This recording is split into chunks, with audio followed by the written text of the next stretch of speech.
fun with science. Making a homemade volcano. Have you ever wanted to see a volcano erupt right in your own home? Well, now you can with a simple experiment using things you might already have in your kitchen. Here's what you need: a bottle or a jar, baking soda, vinegar, red food coloring, optional, but it makes the eruption look cool.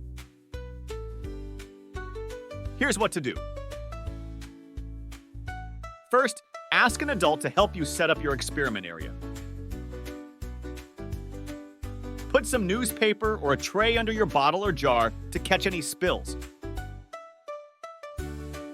Now take your bottle or jar and place it on the newspaper or tray. Next, add some baking soda into the bottle or jar. You can use a spoon to do this. If you want your volcano to look extra special, add a few drops of red food coloring to the baking soda. It will make the eruption look like lava. Now for the exciting part. Pour some vinegar into the bottle or jar. Watch closely as the vinegar reacts with the baking soda.